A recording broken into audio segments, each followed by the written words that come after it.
Hello, everybody, and welcome into Mark Rogers TV, the voice of college football. We are here on the Big 12 channel and the Texas channel over at SG1 Sports. Thank you for being here, guys. Can you please hit that like button? Please hit that subscribe button. It really helps out the channel, guys. It really does. We're trying to grow this brand, trying to grow this channel. Please do that for Mark. Please do that for SG1, and please do that for myself. I am your host of this Texas Tuesdays number 16, Matthew Miller. Texas loses the first game of the year to Oklahoma. I predicted Texas 31-26. Thought it would be a good game. It was a fantastic game. This game is always a good game. It lived up to the hype. It lived up to the expectations. And Texas falls a little bit short. And we're going to talk about the good, the bad, and the ugly in this game for the Texas Longhorns. Um, we usually start out with the good. Let's start out with the bad. So, Texas, in my opinion, guys, from rewatching this game, watching it live and rewatching it, the bad guys, the defense. Good aspects of the defense. I thought Tavondre Sweat played well. I thought Derek Williams, the freshman at safety, played well. I thought Anthony Hill had his best game. I think he only had 40-something snaps in this game and was phenomenal. He had 7 tackles, guys, so he was really good in this game overall.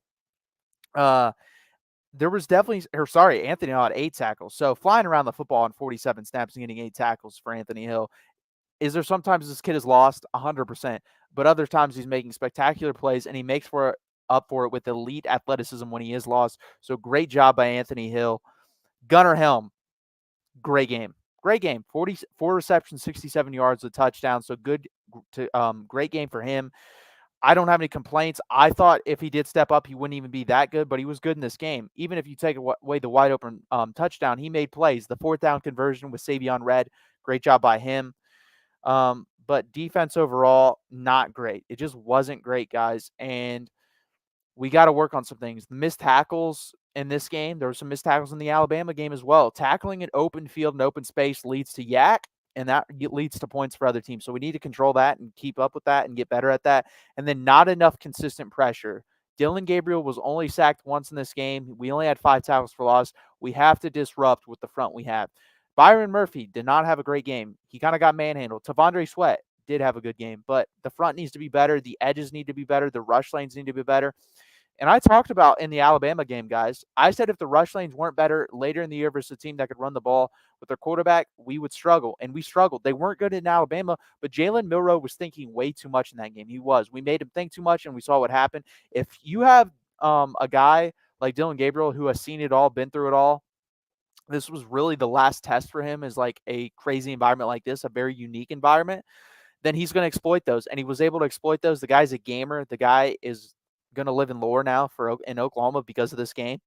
So we have to keep those rush lanes more effective. We have to be able to keep them intact, and we just were not able to do that. And then we were too soft on the last drive, guys, way too soft on defense on the last drive. You cannot play off coverage 7, 8, 10 yards at sometimes during this drive, which only lasted 5 or 6 plays, but it was pathetic. You were basically saying we're fine with getting 8 to 10 yards, giving up 8 to 10 yards, and you shouldn't be, especially on the first play. The first play of that type of drive is the most important. If you get a sack in that situation, if you tackle someone for a 3 or 4 yard gain, you can run 15, 20, 25 seconds off the clock. I think you could have run 20 seconds off the clock based on one play. That gets you down to 59 seconds. You still got to go about 40 yards to kick a field goal, 65 to get a touchdown. That was a big play, and PK let me down there. He called a terrible play. They were trying to set it up to create a turnover, and it didn't work. In my opinion, that shouldn't be time for experimentation. It shouldn't. It should have been press coverage, single high safety, and you should have got after Dillon Gabriel and the wide receivers and forced them to beat you. You always force someone to beat you. You don't allow them to have 7 to 10 yards in a situation like that, because guess what? 7 to 10 yards every time is enough to get you in field goal range. So you're basically playing for overtime at that point. And then if they hit you with the 20-plus yarder like they did with Drake Stoops, then they can score a touchdown like they did with Nick Anderson. So just not a good drive, not a good game overall by the defense. They're definitely, like I said, standout performances that we did touch on a little bit, and I'll touch on them more. Another guy that I will point out on defense is Gavin Holmes. Gavin Holmes is a weakness in our secondary. I think that's why you saw a lot of Malik Muhammad in the second half, because Gavin Holmes just ain't it. I'm sorry, you're not. You struggled in this game. You have struggled in certain other aspects throughout the season. You have to be better if you're Gavin Holmes. You have to be better. And if not, then you need to keep him off the field. Because Malik Muhammad, Terrence Brooks, And when Ryan Watts gets back, is good enough rotation for me. Weed out the weak guys, and Gavin Holmes was weak. He was weak. He wasn't good enough. The safeties overall weren't good enough. I don't want to see Keaton Crawford back there again at safety. I just don't. I don't think he's a good enough player. I think he's a great special teams player. I think he's one of the best special teams players in the country, and that's where his role should be. Because honestly, at the next level, that's where he's going to be. He will never play down in the NFL as a safety. He just won't. If he is, your defense is not very good. Michael Tapp, I do like. I don't think we saw enough of him. Honestly, I thought we should have saw more of him. Jaron Thompson is good in aspects, bad in others, but you can play with them. And then Jalen Catalon obviously got hurt, and I think he would have helped a lot in the run game. That guy's a missile coming downhill, and he's too aggressive. That was his not coming back. He's too aggressive, doesn't care about his body, and throws it in no matter what. And he got hurt on a play where he didn't need to get hurt, guys. He threw himself into a position to where the play was over, and that's how he got hurt. But to me, when he's healthy, it's Catalon, it's Thompson, it's Derek Williams, and it's Taft. Those are the four guys. Keaton Crawford should never see the field for this Texas Longhorns defense again, in my opinion. Another guy that we've touched on in the past, extremely talented, getting mocked in first rounds, which he's got the talent, but he doesn't play with the effort. That's A.D. Mitchell. That's a bad throw by Quinn Ewers in the first quarter. It is. It's not a good throw, first drive of the game. But you can't allow the corner to cut you off like that. At least fight for the ball. If you fight for the ball, if you get your hands on his hands or on the ball, that's an incomplete pass. That is huge there. He just gave up on it. Listen, I don't care if that ball was never supposed to come to you in the first place, and it shouldn't have. It should have gone to Xavier Worthy, or there was a screen on the other side. Jonathan Brooks, I forget who was blocking. I believe it was Jatavian Sanders, and I forget the other guy blocking the other side. It would have been Jordan Whittington, and that's a good blocking combo. He could have flicked it out there. So all around bad decision by Quinn. But A.D. Mitchell, as a wide receiver, you have to help your quarterback when he makes bad decisions, and you're in the area. Sorry about that, guys. And you're in the area, so that's a bad effort by him. He's not good at blocking. We saw that again. In certain aspects of this game. So, yeah, that's another bad thing. And then we'll talk about Steve Sarkisian. I love Sark, and I thought at times in this game he was freaking brilliant. I thought the faked punt was brilliant. I thought going for it as many times as he did, especially with Savion Red, was brilliant. There are other times when he went for it, and that's what we'll talk about, where I didn't like. That sequence, he owned up to it, by the way. Props to him for doing that. Not many coaches would have done that. They would have dug their heels in like a Mario Cristobal, who had a boneheaded decision and said it was the right decision. He did not say that. He said, I would have run the first two plays, and then on the third down, I wish that was the fourth down call was the third down call. And I agree with that. That's what I said. I actually like the fourth down call. I don't like it on fourth down because you're not leaving yourself open for options. To me, I'm a guy where you need to explore all options on a play and give yourself as many options to score, unless it's a guaranteed score. And that's not a guaranteed score. We've seen that play be blown up in the NFL. We've seen it be blown up in college. So to me, I didn't mind the call, but I didn't like it on fourth down. On third down, great call. I also thought if you're going to run that play with Tavondre Sweat and Byron Murphy, and I know we've thrown to Byron Murphy and to Tavondre Sweat, if you had that planned for this game, like weeks in advance, which I don't know if he did, or if you had that play in your playbook, you need to show early on that you're willing to throw to those guys, which you have shown, and then you're able to hand off to those guys, because that adds a whole new element. Your goal as a play caller on both sides of the ball, and especially on the offensive side of the ball, is to get the defense on their heels and thinking. To me, Oklahoma didn't have to think. They knew I'm coming downhill because they're just using these guys as blockers, and they were able to blow it up. Whereas if they have in the back of their mind, oh, you have to count for one or both of them, they may get the ball, so we have to concentrate on that first. And then if they don't get the ball, then Brooks, where it's like, okay, he doesn't have it, then he has it. That split second can cause that to be the stop to a touchdown. So that needs to be shown at some point. Same thing with the screen. If you're going to consistently run screens as your first play of the game, he has run a screen or a run every play or every time the first play of the game. You have to be able to fake a screen and go deep, or hit a play action and try to convert that way as well on first down. So if I'm Steve Sarkisian, you have to work some wrinkles into this, become less obvious with these things. And I think he will do that. I do trust him because he does learn from his mistakes. Now, everyone was talking about when we got the ball back and we didn't go for it and we kicked the field goal and then Oklahoma went down and scored. We got the ball back with 4 minutes and 49 seconds left. In my opinion, as a play caller, at that point, you have to determine, am I going for the touchdown? Am I going for the field goal? Now, you can still call the same plays, but at the tempo you do it at is very important. So if you're going to call the plays such as he did, then you have to go get a touchdown, because we never took a snap when the clock was running where we got it under 10 seconds. If you're going to kick that field goal in that situation, you need to have that in your head and say, every snap, Quinn, I want this to be taken at 10 seconds or less. We never did that with the clock running. Never. It happened one time, and that was on a dead clock. You cannot do that. If you're going to run the offense at the tempo you did, you have to be aggressive and honestly probably go for it there or throw it on 3rd and 9 because that left way too much time. You know what this offense wants to do for Oklahoma. They want to go insanely, blazingly fast with Jeff Lebby.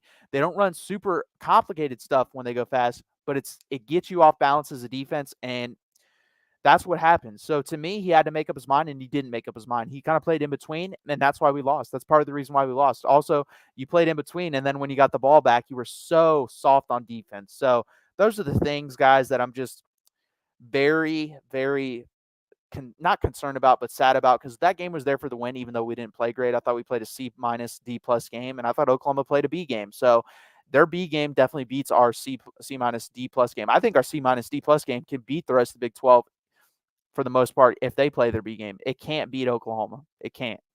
And if they played their A game, they probably would have beat us by even more. Also, you got to trust Quinn. The guy had 19 completions at one time. The one he broke it on this drive should have been a pass interference. He went deep to Worthy. Worthy didn't fight, I guess, hard enough for the ball to come back and get the ball, but it was pass interference. The guy was face guarding, had his hands on him, never looked back for the ball. It's classic interference. It would have been called in the NFL because the NFL does do a better job than college officials, in my opinion. Maybe it didn't. There's some bad officials in the NFL, but there's way worse officials in college. But that was pass interference. It should have been called because to me, that's the same type of call as Terrence Brooks. At least Terrence Brooks, to me, got his head around, was driving the guy out of bounds. And the only issue I had with Terrence Brooks, you can do that the first 2 to 3 yards. After that, you got to let go and then turn your head. And if he does that, honestly, ride him out of bounds, turn your head and run after 2 to 3 yards, you can probably intercept that ball. There was good though, guys, and we're going to talk about that. Special teams. Special teams was amazing. Jeff Banks is going to be a head coach because of games like this, period. The guy is a wizard at special teams. He's a great special teams coach. You see what he's done with Jatavian Sanders in the year. Jatavian Sanders could not see the field last year. Barely saw the field. You see what he's doing now. He's going to be a first-round pick in the NFL draft. Jeff Banks, you are a wizard at special teams coach. You are a wizard at tight ends coach, and I'm excited to see your career when you do become a head coach because you will be a head coach. Special teams, fake punt on second drive of the game. Ballsy call from Sark. Great job by Jeff Banks and them seeing what they saw on film and seeing that they could exploit something. They came out of the huddle, saw it, and they didn't blink. And that was very key on that play to call that play right away, because if you don't, Oklahoma would have recognized Jordan Whittington usually isn't in that position. Let's shift. And they didn't have time. They got up 2 seconds, bang, ran it, got 15, 20 yards. I couldn't tell how many yards because the TV was breaking up. I think everyone else had that issue as well. But it's a great play by Sark, and then also a great design and seeing that on film by Jeff Banks and the ballsiness to call it by Sark. Next, the pump block. Great job. You set up one way.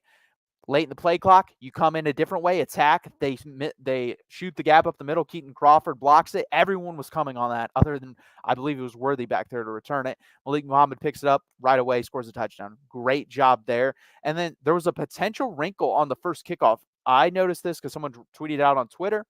Don't remember the guy, but props to you. You saw this before anyone else. Savion Red, who really doesn't return kicks for us, it's either Worthy or Keelan Robinson, was back there.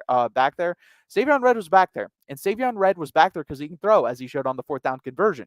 And Savion Red caught that ball, ran about 10, 12 yards, and realized, okay, am I going to do this? He turned, and he was going to throw to Worthy, who had one guy to beat, Billy Bowman. If he beats Billy Bowman, it's a touchdown. If he doesn't, we probably get the ball around the 35-yard line, maybe 40, but it would have been a good gain and gotten us in good position. And let's say the sequencing happened exactly that. Let's say we got that.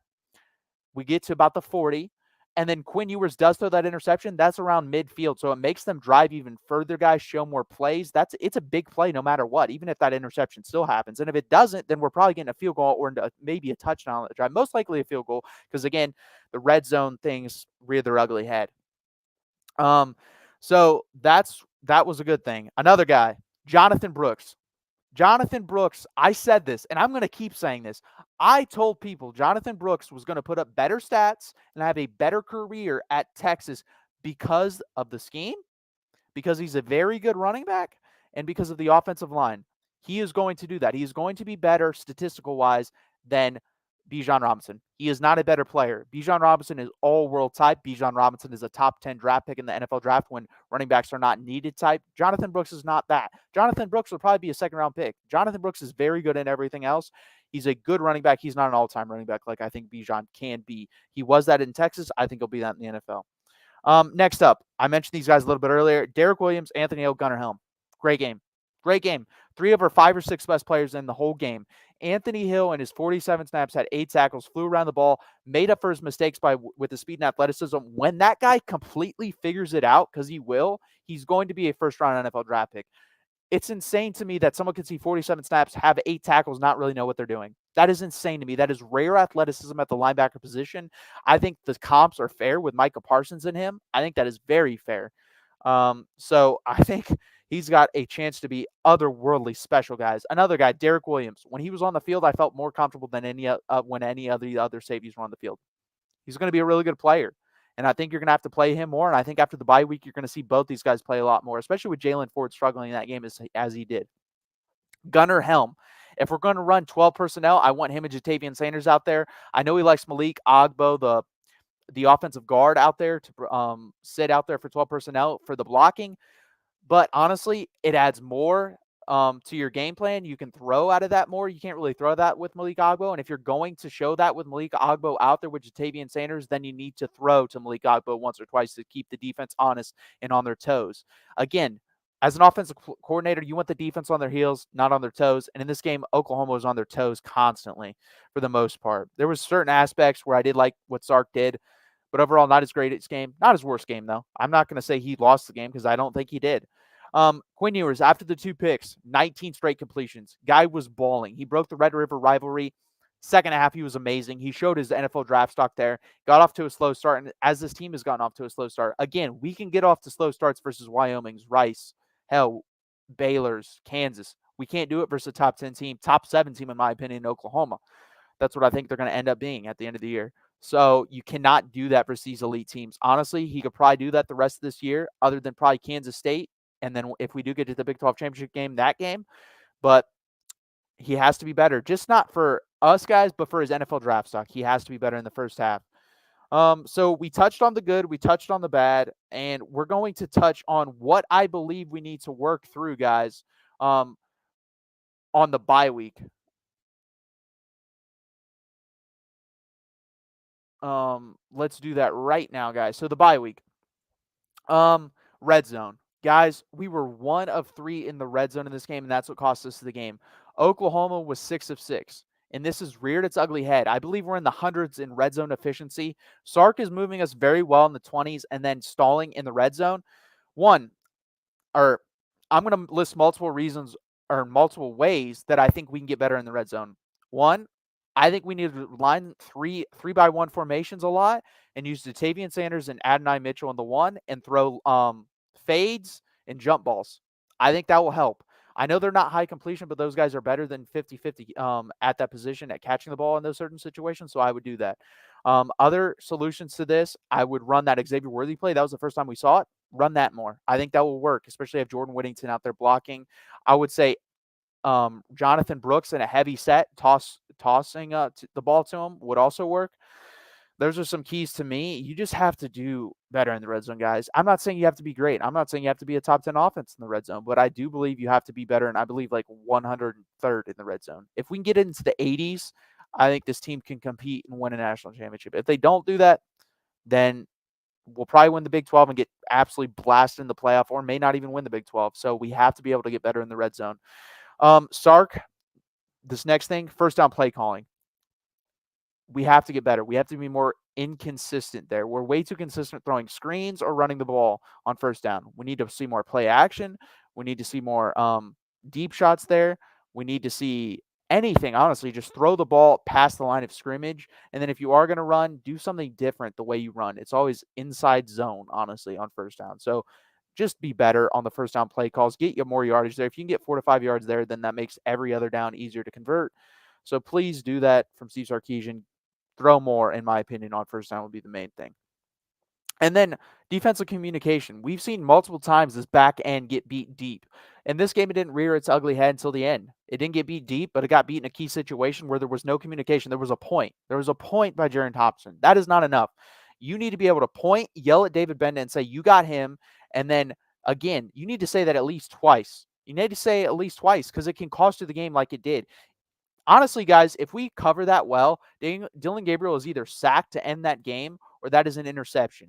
And because of communication, lack of communication, or bad communication, it did not happen. We need to get better on the back end and communication on defense. And then keeping quarterbacks in the pocket. That was the first time it really got exposed. But Jalen Milroe, as he gets older, if we were to replay that game a year from now, that man would have rushed for 150 yards. Our rushing lanes were poor, but he was thinking way too much. And by the time he pulled down the bar, athletes were able to get there. Dillon Gabriel was not thinking. Dillon Gabriel was reacting. He realized, oh, they're doing this. The rush lanes are bad. I'm taking off. That's why he was able to run for 113 yards. This guy's not a great athlete. He's an average athlete playing the quarterback position, but he's very smart. He's he's a gamer. He's a lot like Max Duggan. And if it's there, he's going to take it. So that has to be better. There's only a couple teams left on our schedule that can exploit the running game with the quarterback. K-State, TCU, I think, can do it. Tech can't really do it, I don't think. I don't think Iowa State can do it. I don't think BYU can do it with Slovis. Thank God it's not Taysom Hill because he could definitely do it, just like he did in the past. And then Houston, Donovan Smith could probably do it a little bit, but not much. So it's really not going to kill you until play Kansas State and TCU back-to-back. And those rush lanes have to be very good going into that game. That's really it, guys. Like, there's not a lot. If we can turn the switch on a couple of these things, I believe this team ends up in the Big 12 championship. I think our goals are right where they need to be. I like the answer from Steve Sarkisian at the end of the game to where someone asked him, do you want to see them again? And he said, if we take it week by week, we'll need to be exactly where we need to be. And I 100% agree with that because the first year he did say that, guys. When he was here his first year and we ended up going 5-7, we had lost to them after blowing that big lead. And he said, we'll see them again. And we ended up losing 5 or 6 games in a row. So 6 games in a row. We cannot do that again, guys. We cannot do that. So stay concentrated. You're good. Hell, even if we lose another game in the Big 12, I think we'll end up in the Big 12 championship. But how about we don't? How about we don't? Because we are the best team in this conference, if not we're either the best or second best, period.